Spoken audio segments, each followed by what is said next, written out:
I just wondered if you could, well, just talk us through the film a little bit first. Give us a quick brief chat of, say how it was like making it and what it was like being down there and filming.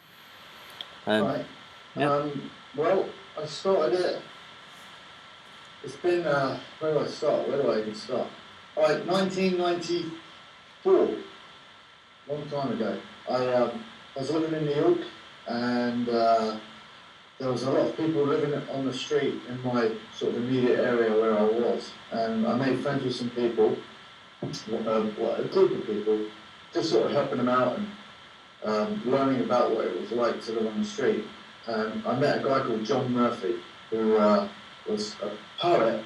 He had a pretty big heroin problem at the time, but he was a great poet, which is what attracted me to him. And I basically spent about 3 or 4 months with this guy every day, just learning about the street, learning about what it was like to live on the street, how to survive on the street. And John would always talk about the tunnels. He never went in there, but he would always reference them, saying, you should build you wish you could go down there and build a house. Because on the street, you can only ever have like as much as you can carry, or if it rains, you're going to get wet. If you want to see a TV, you're looking in the store window, the kids are a little bit more aggressive to people if they just see them slipping out. And whenever I'd ask John why he didn't go down into the tunnels, he would always say, oh no, you don't want to go down there, like they eat people, or they'll kill you down there, it's pretty crazy down there. And so he was very afraid of it.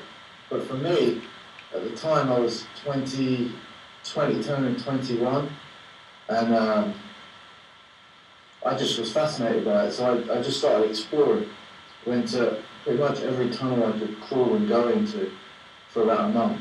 And then I finally found that tunnel that I made the film in, which was an Amtrak tunnel. And I never had any intention to make a film. I never even thought about it. And I just wanted to know what it was like to live in a tunnel in New York and be homeless. And that was really it. I just started going down there every day in this tunnel. Within a few days, or a week or so, ended up moving into the tunnel and building a house. And then I was living full time in the tunnel. I had an apartment, but I was really just going there every once in a while. At that stage, I was more interested in being in the tunnel. And after about 3 or 4 months of being down there, I realised that the people were nothing like I'd expected them to be like. And being homeless was nothing like I expected it to be like. And I'd also made a lot of friends and wanted to help.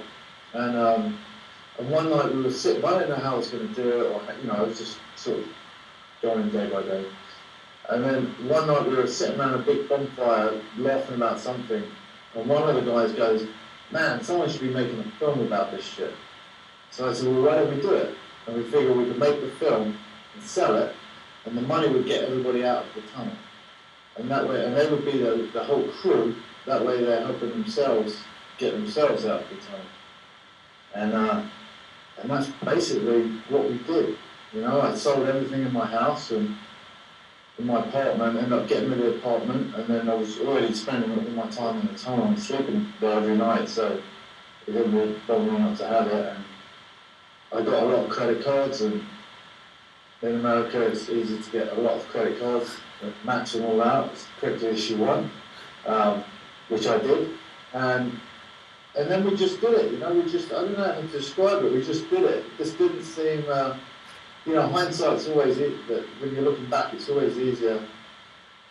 You can brush over the bad stuff, and it's actually quite hard to remember bad stuff. I find it's easy to laugh about stuff, but it's hard to bring yourself back to some stuff that's emotionally more difficult. But it doesn't seem like, now I look back, I was like, it actually was like I loved it. I mean, I had a really great time. It was a great experience.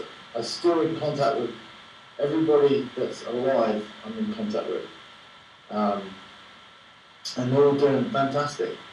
Not everyone, but 90% of them are doing great. um, I hope I answered your question. you've answered it. You've answered about three extra ones that I had for you as well. I'm going to say what you did with the film after you'd made it. So how did you get it out there? Well, you're making a film. I mean, this one, once I finished shooting it, I started editing. So I'm living in a tunnel. The tunnel gets shut down. We move everybody out, or everybody moves out into apartments. And that process took about 10 months, which doesn't look like it in a film. It looks very fast. But actually, from the time the first person moved out to the last one was about 10 months. And there was about 250 people in the tunnel. You're just seeing a small group of them in the film, but there was quite a lot of people to get out and deal with the, a lot of red tape and a lot of, it was quite a challenge. After that point, they were gone. I got an editing room, so I just rented an office somewhere in New York and was editing day and night. And I used the bathroom in the hallway of the office building, wash up and stuff before everybody would come into work. And that was sort of like my schedule. And I had that for about 6 months, and then I was running out of money. I ran out of money again. And I ran out of money for about a year and a half, at which point I went back on the street. And that was actually the hardest part of the whole thing. Was living in the tunnel, sleeping in the tunnel was actually quite easy. For me, it was a bit like camping in New York. It just happened to be in the city or in the tunnel rather than like in the woods, in the country. Because I didn't ever feel at that point in the tunnel that I didn't have the choice. I always felt I had the choice at that point. I wasn't homeless, I could have got out at any time. I could have called up a mate and said, hey, can I sleep on the couch? Or I could have always got myself out of it. After I lost the editing room, I went onto the street. At that point, I didn't have the choice at that point. So that point was like, everything I'd learned, I suppose, for like 2 or 3 years was now going to be tested, because it was like, I was really homeless. Which all of the people in the tunnel that had apartments at that point found hysterical. The fact that now, they were like, look at you now, man. They're like, when you first rolled in here, you were like taxi cabs and sushi, and then you went to walking or taking the subway and eating McDonald's. And now you're like walking and eating in the garbage. Look at you now. These are coming up far. Yeah, it was an interesting switch. And they ended up helping me quite a lot. So I did a year and a half of basically the film going into some type of storage. The lab let me keep some stuff up there. Me, doing my best to survive, but also keep the film alive, which means trying to raise money, trying to do all this stuff, which is very, very difficult to do. And also saying no to a lot of stuff. Like, I did get offered the money to finish the film, but it was under a lot of restrictions. Like, we have a target audience, and our target audience is between 18 and 35 male, and they like to see this and this. So if you want to put a little bit more of that in, we know you must have it in the footage, and we'll give you this to do it. And I wouldn't take any of it. I didn't want to give up control of the film, and also had a big responsibility to everybody that I filmed. And quite frankly, fuck you for sitting behind the desk and trying to tell me what to do, and I just lived 3 years at a time. So I would never take the money. Never take the money. And this went on for about a year and a half, coming up for 2 years. And then one day I'm on the street and I meet an Australian guy that invites me back to his house, him and his wife. He's like, come back to the house and me and the wife will cook you something to eat. So I did. I went back to his house. And his wife was very sweet and she cooked a meal. And then they said, why don't you come back tomorrow? Like, literally almost every day they would invite me back to their house at dinner time to eat. And he'd always say, do you want to come out with us? Come out and meet our friends and stuff. And I never wanted to because I was wearing the same crap and, didn't have any money and stuff. And one night he's like, we're going to a bar. We're going to a bar and our friend's a bartender, so you don't have to pay for any drinks. Nobody in the bar actually pays for drinks on that night. We all friends in the bar and she's the bartender. So you don't have to feel bad and you'll meet a lot of people and stuff. So I went. And I met an English guy called Ben Friedman, who came up to me. He goes, I'm a friend of Nick's. He told me what you've done. I really want to help. And so I asked him what he did, and he said he was a waiter. So I said, how the fuck are you going to help? But, what are you going to do? And so I appreciate the meal in the back of the restaurant, but I need the money to finish the film. I was very dull, you know, I was a lot harder then than I am now. You know, I was much more, a little bit more aggressive, and I just didn't trust. You had to jump through, get over quite a big wall for me to trust you. Just because the street is a little bit, makes you like that. So, in the film, especially with the film, I was like, you know, it was like my baby, or our baby, I should say, everybody in the tunnel. And so, finally, I'd see him a lot, this guy Ben. I'm sorry if I'm rattling on, but No, it's fine. It's interesting. I see this guy Ben a lot, and you know, whenever I go out with Nick, he always say, I want to help. So one day I'm like, all right, you want to help? I need 10 grand right now to go back into editing. You want to help? That's what I need. I need a fucking place to sleep, which is the editing room. Because all this time I'm still sleeping outside, right? If I can sleep outside, go find something to eat, and then like meet up with Nick on a Friday night, or go back to his house with him and Claire to eat, and then maybe go out with him on a Friday night to this bar. So it was still really tough, you know. Yeah. And so I said, I need 10 grand right now to go back into editing. So he's like, all right. And we go to his bank, and he has like $10,600 to his name. And he gives me the 10 grand. And so that was a big leap of faith, I suppose. And I was like, all right. So I got off the street, I get into the editing room. Now I'm cutting again. And then he went out, Ben, and he raised the rest of the money for me to finish the film. He's no longer a waiter, but now he's actually a really great producer. He's doing really well for himself. But, so with all of that, you edit the film, you go through all of the stuff that you do, and every step of this is new for me, right? I've never made a film before. So I'd like read a book, how do you mix a film, and then I go in and mix a film, you know, or how do you do this, and then I go in and do it. It was very much like learn as you go. And then finally it was time I knew the film was coming to a close. I mean, like, picture had locked, sound had locked, everything was sort of done at that point. And I was like, well, now what? You know, what do we do with this thing? And so you start reading the books again. What do you do? What do you do when you finish a film? And at the time, everybody was like, oh, you've got to go to film festivals. You've got to go to film festivals. So we applied to Toronto and New York, and we got turned away, which was interesting, which I still have the letters, right? So when like a young filmmaker would call me up or email me, I should get quite a lot. You know, if I don't get into this festival, I'm always like, it really doesn't, you know, a lot of it's very political and it really doesn't matter, you know, you just, look at these 2 letters that I got, you know, in the beginning that was, you know, not accepted to the festival. And then we applied to Sundance, and we got into Sundance.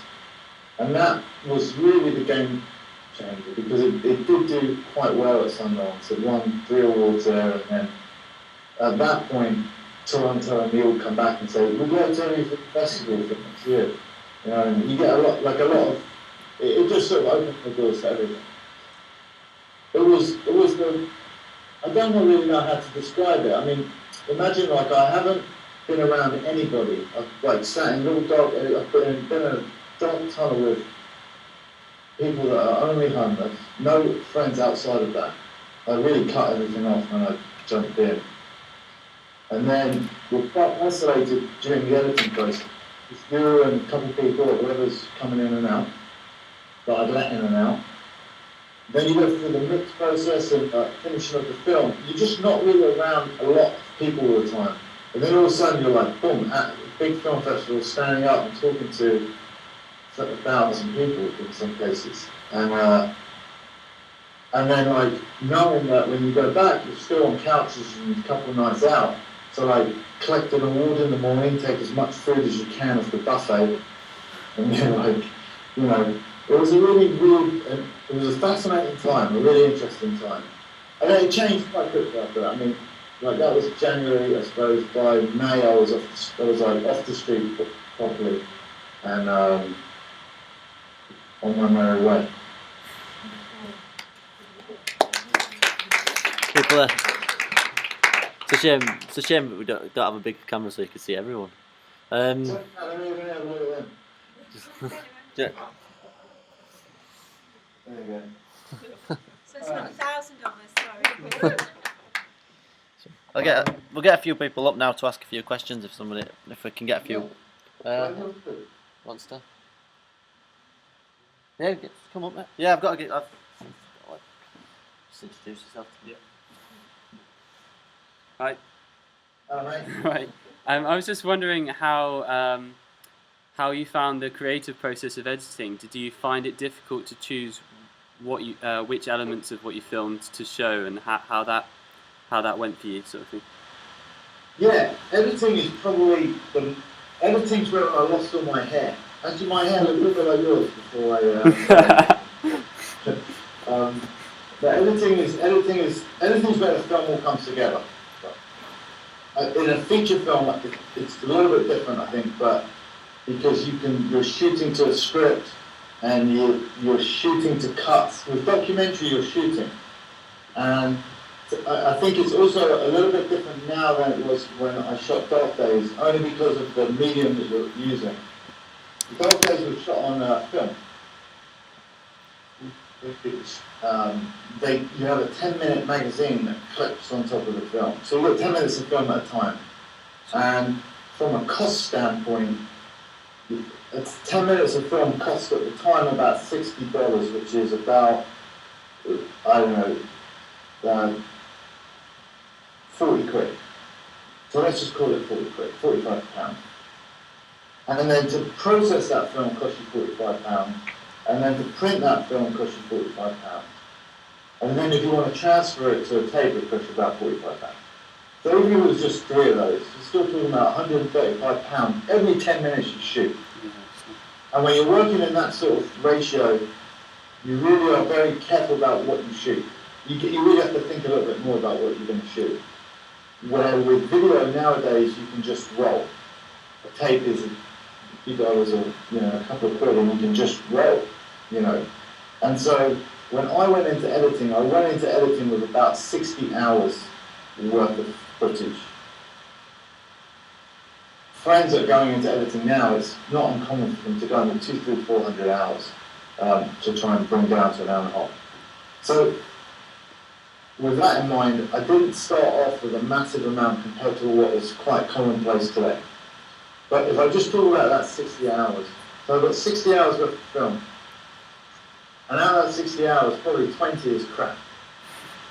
It's unusable, too dark, the sound didn't work, the light was shit, I was shit that day. Whatever it was, it just wasn't good footage. I thought it was good, but it was crap. So now we've got 40 hours. And out of that 40 hours, there was probably 2 types of film in there. There was one that was much more of a sort of sit-down interview documentary style, and then there was another one that was much more sort of what you saw in the film, where I'm pushing for certain things or ask certain questions, but I'm letting certain things play out a little bit more in front of me. So there was probably 20 hours of each of those 2 styles of film. So I always sort of think about it I ended up editing with about 20 hours, and if I pulled a little bit from the other stuff, 20, 25 hours. So not a lot of film to play around with. And so it took a long, long time to find it. I had a very specific structure in my head of what I wanted the film to be like. That doesn't mean that you have the footage to accommodate that structure. And it doesn't mean that you'll be able to see it in the footage itself. I mean, there was a couple of scenes where it was always, the film would open with this one scene. And it was like that for a year. I built the whole film off this scene. It's in the film. It's just a guy, Henry, is cooking cornbread. But it came down through this dark tunnel, and then the opening scene was like a dude cooking cornbread. I thought, wow, look at that. You didn't expect that, right? And that was the way, and then it cut to Ralph playing with his dog or something like that. And that was the way the film always began, for 7 or 8 months. And I just couldn't get it to work. Minute 45 or 50 into the film, but I blamed it on that first scene. So I ripped out it all got ripped out and restructured. But I'm basically juggling this 20 hours to try and make a story that sort of makes sense, that is that's forgiving of your own errors, because I might film you collecting cans, right, one day, and you got to clean shave them, and then it's just like I run out of film, I haven't got the money to film, I've got sick, I'm hungry, whatever it is. In the tunnel, I was surviving in the tunnel, so it wasn't like I just would, go eat and, today I'm going to film this. Sometimes you have to worry about getting food. And so the next time I film you picking up your cans, you might have a full beard and change your clothes. It might be a different season. So when I want to cut, let's say I'm having a little section in editing on how do you make money, where there was in the film. I filmed all kinds of stuff, but it was winter when I filmed him, and summer when I filmed him, and spring when I filmed her. And so you just couldn't cut them together. It would have been like snowing, sunny, where you kind of wanted to feel like. So you kick yourself in editing all the time. Editing, you pull your hair out. And it's very, very challenging process. But at the same time, editing is like instant gratification, because you've shot something, magically it came out. In our case, really felt like, holy shit, it actually came out. You're watching it, and then you cut two scenes together, and they work, and it's quite a powerful, instant, holy shit, I've actually got a film here. It gets harder and harder as you work your way through it, and there's a lot of scenes that you hang on to. My favourite scenes that I ever shot never made it to the film. But you have to be quite, ruthless, and it's not about the scene, it's about the film, and I've got all the scenes in my head, you've got the memory of it, so it's what works for the film. Editing was a really difficult process, but it was for me, it's where I learned the most about myself, funny enough. Thank you. I don't know if I've given an answer to your question. No, you definitely have. Thank you very much. Yeah, thank you. Thank you. Is there anybody else? No? I've got another question for you. No, as many as you want. I don't know how long you guys have. I've got a babysitter till 11:30 my time, so I'm right. Hi. Hello, I'm Caroline. The first thing I wanted to say is I think what you've done is amazing on so many levels. It's fantastic. I've got two questions. One is, was it difficult having an English accent and being English and filming in New York? And the second one is, has it changed your feelings about family? Your own personal feelings about family? Family, that's an interesting. You know what you want to say? I've been asked probably 1,000 questions. No one's ever asked me that one. So good on you. Very good. Me and Polly were talking about it. It's not just my question. Was it difficult filming in New York with an English accent? No, not at all. I mean, New York is I've now been here since I was 20, and I'm 38. So, you see, this city is made up of everyone. I mean, every type of person and every type of thing. I walk down the street and hear 100 different accents and all different people. And so it's a big, New York's like this massive melting pot of people that nobody's from here, everybody comes here. But everyone on the street that were in the film seemed, I don't know, but they seemed New Yorkers. Spanish, Puerto Rican. Right.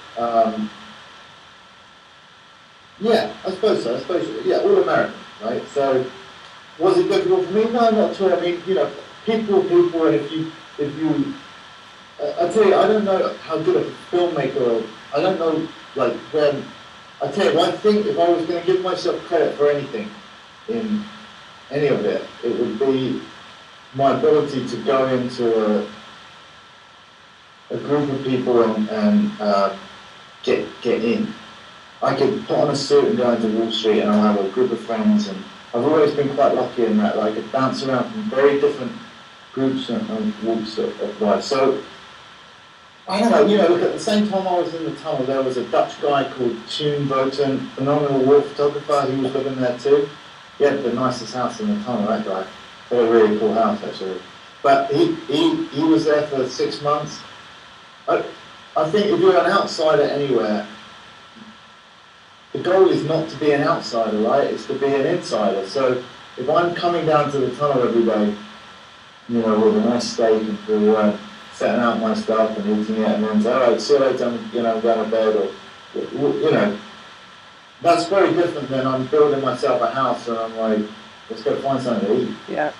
You know, you've got so I don't think my where I was from had any bearing on the filming. If anything, it made people a bit more curious. Yeah. Like, when did you come here? You know, why are you here? They all thought I was a little crazy, I think. They all thought, in the beginning, they all thought I was a cop. Right. Because I'm a cop, or somebody undercover would do this, and then after that, they thought I was a little bit crazy, and then they just thought Got it was used to me. you. Yeah. And then I'm in, you know. And then, you know, you get to a certain point where, I remember there was the time when I knew I'd done it. I knew I'd gotten where I needed to get to, was when I couldn't get a taxi. I wasn't dressed particularly badly that day, wasn't particularly dirty, but a cab wouldn't pick me up. And you thought, I've made it. I thought I made it. Like, so I don't know if, like, I don't know, like, I don't know if I even, I don't think being English hurt me, but it doesn't hurt you anyway. Like, if you're in New York, you've got an English accent, people like the English. Yeah. There's not many places in the world you can go and be English, apart from one or two, where they really don't like you. Everywhere else, you're thought of as more intelligent than you really are, and Sophisticated. You know, people work with me. So that was the first one. Yeah. Has this made me think about family? That's a really interesting question. So how do I answer that? In the tunnel, I've done another project, 2 other projects since that project, that it was going into very tight-knit groups of people. Now, I wouldn't say that the guys in the tunnel were as tight-knit as, say, a special forces unit in the military, where everybody would kill for the next guy, or be killed for the next guy. But what bonded everyone in the tunnel was that they're all in this unusual, challenging, but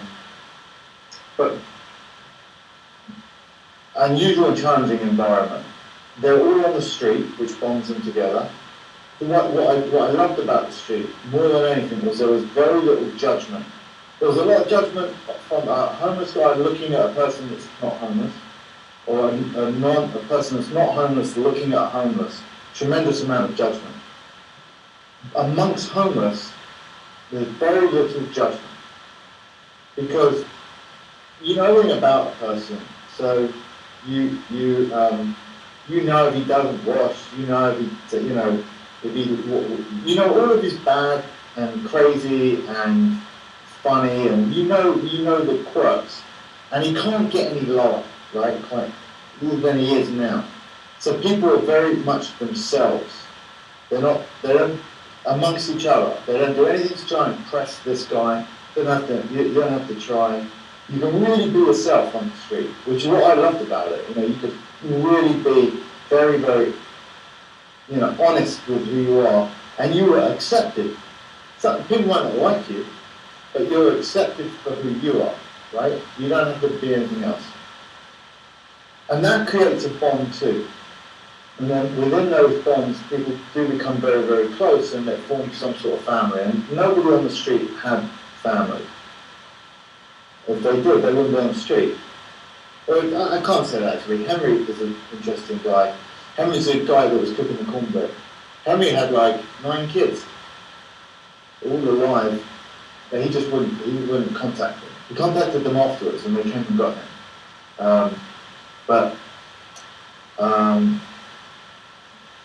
For me, I grew up 6 brothers and sisters, and I came from a big family, I lived with my dad. That was when I was a kid. I moved out with my dad. I was never a big family person myself. Like, I was never the one that always wanted the big family dinners and always wanted, you know. But I found myself, I never really had that, or the option of having that growing up. But I guess I found myself, not consciously, but drawn to like a little bit outside cultures, or, you know, counterculture type of stuff, but where there are these groups. So, and now I have a family, right? I've got a daughter. I never ever thought I'd have a kid, you know, I'd have a kid. And so, and I'm finding myself becoming much more family orientated, even if I tell people I'm not. I do, you know, I am. So, I don't think I don't think at the time I was thinking about it. I was 21 years old, young, when I first went into the tunnel. Were they concerned about you, your family, and were you concerned about them being concerned about you? No, not really. I mean, I've always done. I moved out of the house when I was 15. I moved country when I was 16. Right. I was gone. You know, like I was that. My dad, you know, when I was 12, I ran away. You know, I was that kid. I was never. So my dad was always like, "You always, you know, you're always different. You always, you know." And so, no, and they didn't really know. And Polly's just said that, like, your last credit on your film is Dad. Yeah, Dad. My man's the boss. He really is. If I could be a tenth of what he is, and how he raised me. You know, he raised me, my dad, with a massive amount of freedom. Not from a lack of caring, really. It was from. He used to say to me like 3 things all the time. As long as you're careful, I trust you, and I love you. Like, he'd say 3 things all the time. So, like, I remember I got caught when I was like 12 smoking a joint. And he'd be like, some guy in the neighbourhood sort of like saw me with my friends. I was a little kid. And he told my dad, right?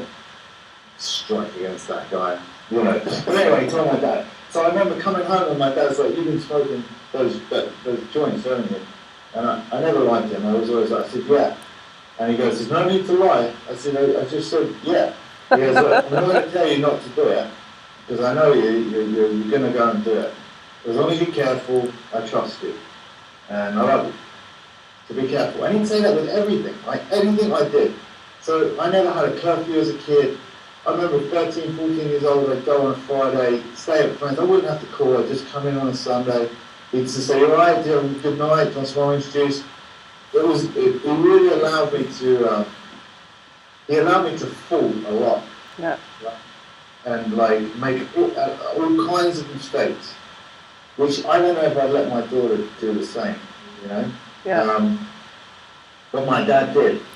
And it was always there for me. If I ever needed anything, wanted to talk to him, or if I needed anything, he was always there. He just allowed me to learn my own lessons and fail a lot.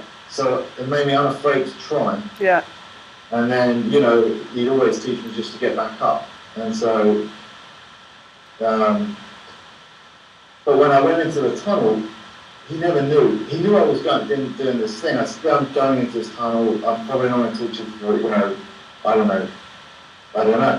I'll call you when I can call you." I think I was calling about once a year. Once every 2 years at the time. And then when the film finished, it was getting released. He had moved to America at this point. Now he's back in England. But he had moved to America, and he moved to quite a nice neighbourhood. Got all these friends. And his son, was got a film that was coming out in the movie theatre. And so he invited all of his friends. And they had no idea what they were about to watch. You know, they thought they were going to start like an action film or something. And he couldn't believe it. And then he called me out afterwards, he was quite upset. Not upset with me, just upset that I'd like done that, knew that I'd gone through a hard time, never asked for help, you know, I never called him up and said, you know, but can you send me something? It was, and so, yeah, I mean, you know, look, I was young, and I think I was gravitating towards these type of communities or families, and especially since that time, I went away with the military for about 3 years, and that was very, like, more tight-knit than the tunnel. You know, different, I suppose, but I've always gravitated towards that, but I never think about it at the time. I'm a guy that's like, I was having a beer in the pub, and the next thing you know, I fucking ended up, and it's like 2 years later, and I ended up with something like that. That's sort of how it always happens to me. I don't even think about it, I'm just like in it, and then I'm out the other side of it. So the family stuff, I don't think I thought about it, but I probably subconsciously I'm trying to resolve or, I don't know. It would be interesting to see what I do next. Now I've got with a daughter, you know. Yeah. Thank you. I think it's great that you go and make a film and you haven't made a film before. Fantastic. Thank you. It's not that difficult, like, so you just point the camera at wherever you want to film. Just try and keep your hands steady. I tell you, I'm not belittling the process. It's a long. You're being shown in a film school, by the way. You're in a film school at the moment. Right now, you're beaming out to a film school. Oh, good. I say that, you know, I haven't spoken for a long time about it. When I finished the film, I never made any money. The film never made any money. It did critically fantastic, but I was still, you know, broke. And so the way that I made a little bit of money was to speak. Yeah, go and speak everywhere. A lot of colleges, film schools, stuff like that. And I would get into the film school. First thing I would say is, you really don't, you know, need to be. You should take that. The teacher would always be like. I think I've got very good friends that are making, you know, big movies, and they went to film school and they think it was fantastic. I've got exactly the same on the other side. Didn't go to film school. It's a different type of mistake that you make. With going to film school, I think, and I didn't go, so I'm going to guess, but you have a much better technical understanding of what you're doing. You know where the on button is on the camera, right? Where if you don't go to film school, you may not know where that on button is. Nobody told you, so you've got to figure out where the on button is.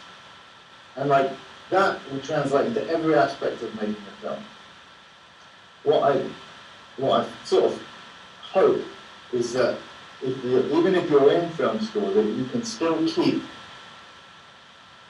the idea in your head that if you have a wall in front of you, you know, there's a million ways to get around that wall.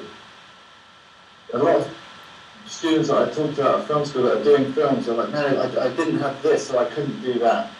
Like, if you don't have the whole crew that you need to do everything, you can't do the film. Or you want to do a moving shot and you don't have the money for a dolly, well, you just can't do it. But you can get a wheelchair, you can get skateboard, you can get, you know, grandma to push. There's a million ways. You can build it out of a shopping cart and stick it on an abandoned railway track. Right? I mean, you could do, and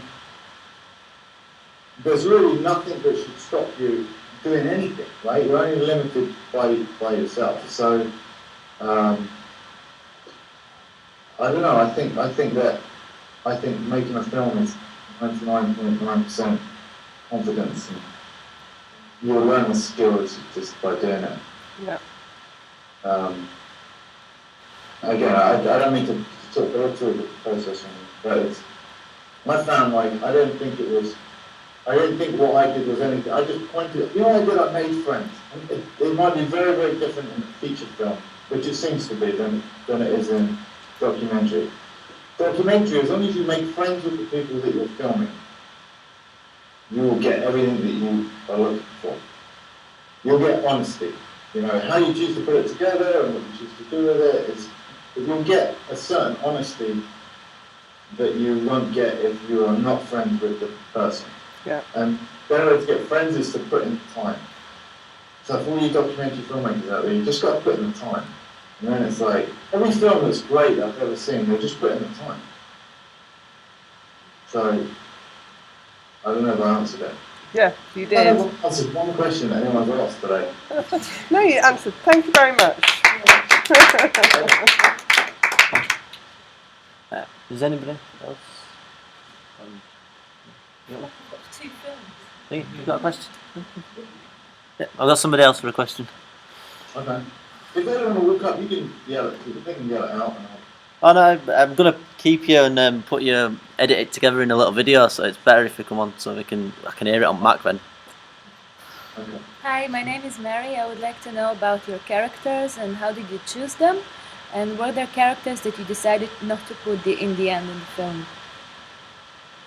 Yeah. How did I choose the characters? I didn't really choose them. They were just sort of the people that I was most friendly with. And let's say there was 250 people in the tunnel in the summertime and 100 or so in the wintertime. A lot more people tend to come on the street in the summer because it's warmer and it's easier to sleep outside in winter. See a lot more kids come on the street in the summertime than you get in the wintertime. They come out from the sea. So, out of the core people in the tunnel, those, let's say that 100, I was very, very close to maybe 20. I knew everybody, but like people that I consider my friend, I would hang out with them, I'd eat dinner with them, we'd go do whatever we do. So I probably filmed 20 people. I focused on ones that I was just the most comfortable, who ended up being most comfortable on camera, or sometimes it was linked to a technical aspect of making the film, meaning like finally the footage came out and it was with this guy, so I just kept filming this guy, you know, because everything I filmed on that person wasn't very good. But really it was more the people. I picked the characters by the people I was most friendly with and spending the most amount of time with. And then there was lots of people. There was actually quite a lot more women in the tunnel than I showed. And I filmed a lot. Again, I filmed, 20, maybe a little bit more than that people. But once you start editing, sort of like I mentioned before, I filmed great stuff with this character or with this character, but in that little block of footage that I'm edited together, like the section on the rats or the section on picking up how you make your money, it just might have been a different season and it cut together with the other stuff. So once you start eliminating enough of those scenes, you end up with like a core group and you realise who the film is going to be about, whether you want it to or not. There were certain characters that I slipped in there, like the old guy taking a shower at the end. His name was Jose, we called him Viejo, I mean old man in Spanish. I filmed a lot, and he never made it to the film. He never made the film for us to do. He was a little bit, couldn't understand what he was saying. He would talk a lot in, he would say, let's say he really liked somebody, he'd be like, what would he say? He would be like, he'd say, I like that guy. I say, how much you like him? From here to the moon. To the moon. And so he'd be like, shh.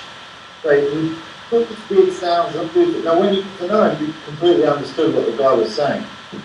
But if you didn't know him, you guys, I'd have to subtitle him, like, shh means I like that guy, or shh means this doesn't taste good, and use all of these fun sounds.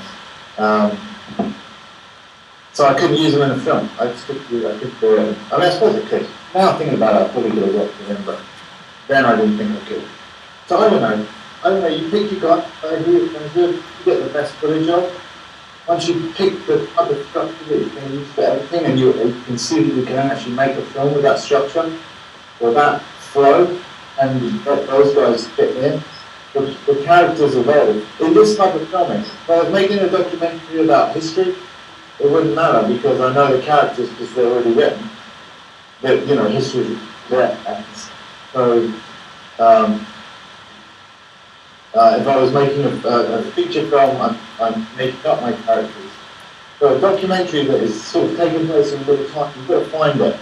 And you might go down a road, and I did it on many occasions, went down roads for a long way down the road, followed a storyline about a person, and they just didn't work. great footage, some of my favourite shit, you know, and they just never made it to the film. They call them like orphan films, where it was fantastic. It's a really great film or a great scene, or you know, it was very hard to film and you pulled it off. You know, the lighting was particularly stylish, that shot, all these things. The reason why you might think the love character and then in the scene, but it just doesn't work for film and quite ruthless, you know. You cut people, and a lot of times these guys come up with the paper. It's like they'll be educated on and doing stuff on everything, and like they see themselves. That's cool. Some of those with me almost all the time. How it was a big part in the film. They didn't even see one shot. So it's just the way it goes. You find it. So I didn't really pick the character. Just I'm afraid I've got to wrap up. Thank Sorry. you very much. Thank you. Sorry, I've got to wrap up, Mark, because we've got to get out of the building in like about 20 minutes. So thank you all so much. It was really, I'll get everybody in.